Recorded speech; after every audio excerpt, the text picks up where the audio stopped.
Good morning, everyone. Thanks for being here. I'm Ekaterina Daviel, as Neil mentioned, and I just wanted to say how thrilled we were to see that this conference was being held in Prince George, northern BC, and very nice and close to Smithers, so we were able to come out and bring more people than otherwise. So thanks so much.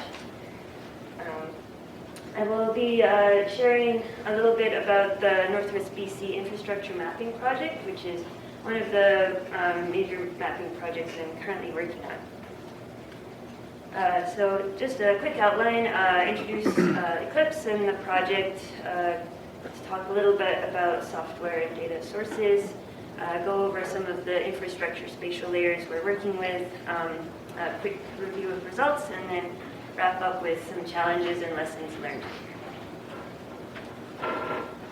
So as Neil mentioned, we're from Smithers, which I thought might as well throw a map together for everyone who's not super familiar with the area.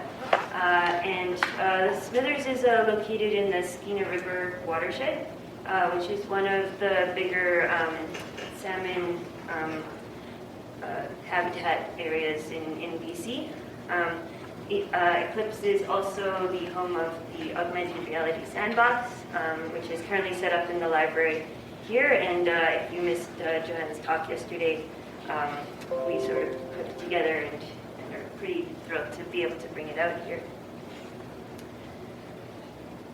So the infrastructure map was originally commissioned by a partnership of several conservation groups, mainly based in the Skeena River watershed, but they soon found that they were sort of interested in a much larger area and sort of included pretty much like the top quarter of BC. So the extent of the map goes pretty much from the Yukon border, down the coast, south of Kitimat, and then up sort of near Fort Fraser area, just east of west of Prince George.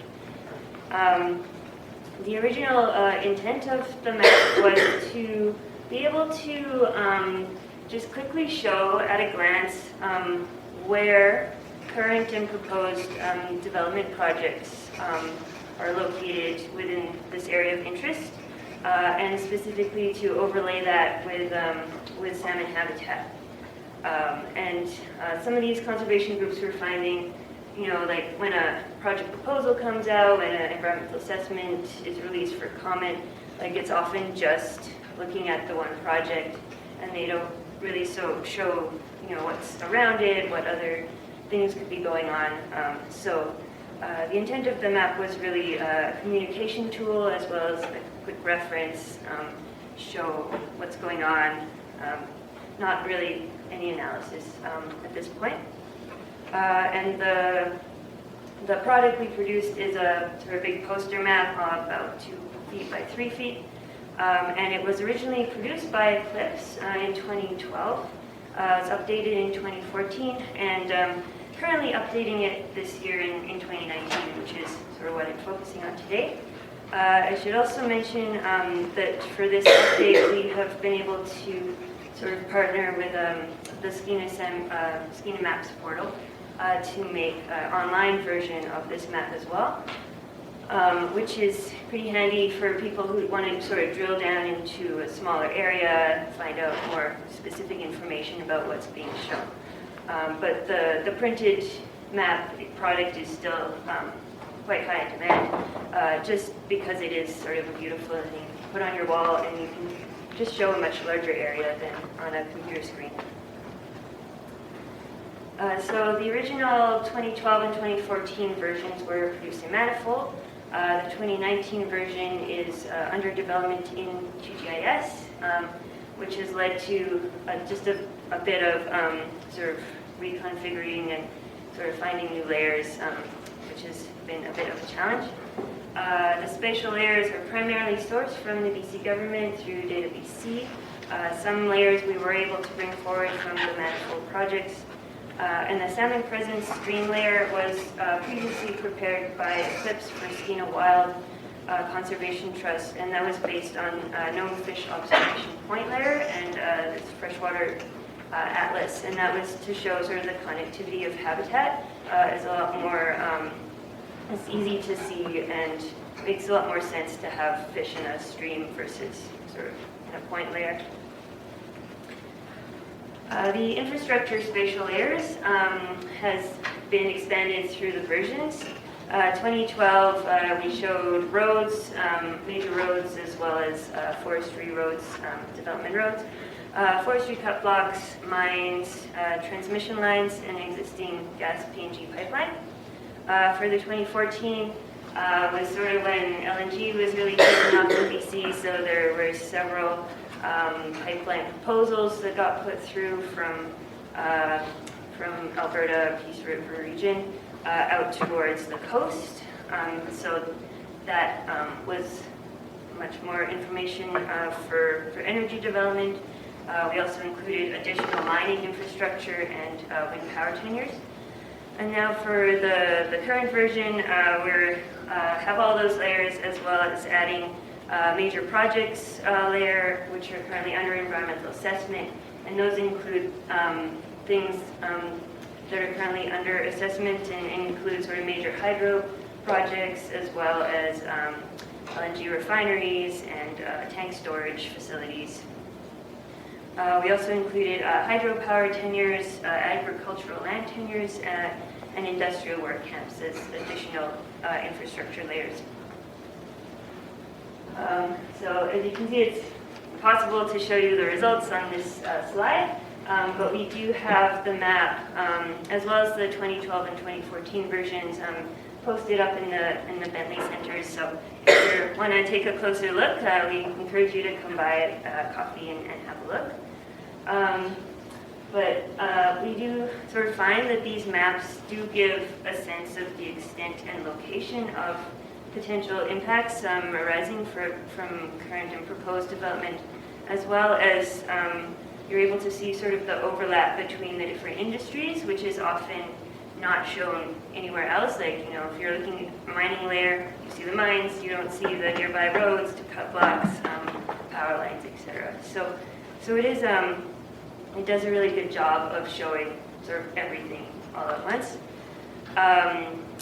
We've also noticed that we have had that increase in energy projects, especially from 2012 to 2014. You see between the two sort of time periods. So for challenges and lessons learned, one of the major challenges was the scope of the project. So it is quite a large area, there's a lot going on, there's a lot of development and sort of needing to sort of prioritize, like, well, what do we show versus what we don't show, and at what scale is always something we wrestle with as cartographers. Some of the data sets are either not complete, not available, not updated. Some of the ones we especially had trouble with were industrial work camps, because they are sort of regulated by different means through different agencies, and there's no sort of one data set showing them all. It's a bit frustrating. Also, pipelines are really challenging. For some reason, they sort of ended up being a mix of like 10 years, and some of the newer ones are through the Oil and Gas Commission, but there's just, it's not too fun to wade through. So if anyone from government's here, please maybe think about that. Another challenge was the status of projects under environmental assessment. It often varies depending on the project. If it's like an addition to an existing project, is it proposed, is it canceled, but could it come back? And like where you sort of draw the line between those, and what, again, like what you include versus what you don't is often something we need to sort of ask ourselves. And then the spatial layers for Alaska are also challenging to source and integrate, and they use sort of different systems up there. And luckily we were able to pull from the old manifold project, but it sounded like it was a bit of a challenge getting those to sort of line up. And we will be printing about 200 of these hopefully in the next few weeks. So if you're really would love one for your wall, please send us an email, come talk to us, and we'll send you off a map. Moving to the end.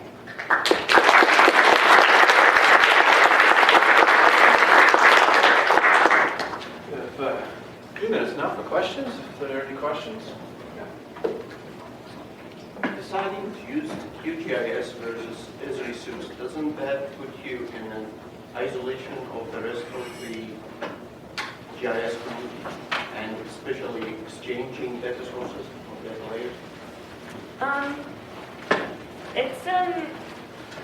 It's been kind of interesting to sort of see who is using Esri and who is using Q.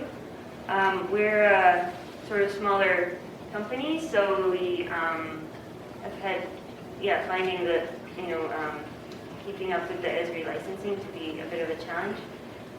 In terms of sharing data layers, that really hasn't been a problem.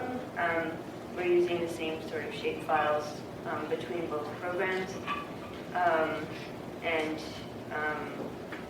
We haven't sort of run into too many problems yet. All the data DC layers that we've been using have come into Q pretty well. So, yeah.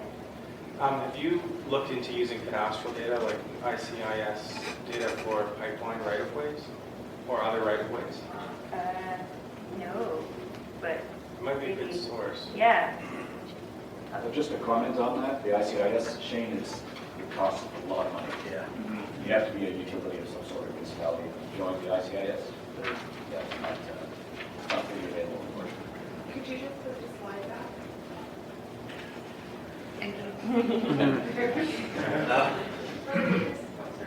For the data set that you're looking for the industrial work counts, I'm guessing you probably already checked with Northern Health? Yeah, well, I found they had a paper out a few years ago where they looked at industrial work camps, but it was sort of from 2012, and they did seem to have to piece it together as well. Can we talk after, because I Yeah. can contact for you. Okay. And if you look at their website, and they do have a list of work camps, but their description is just a tax description.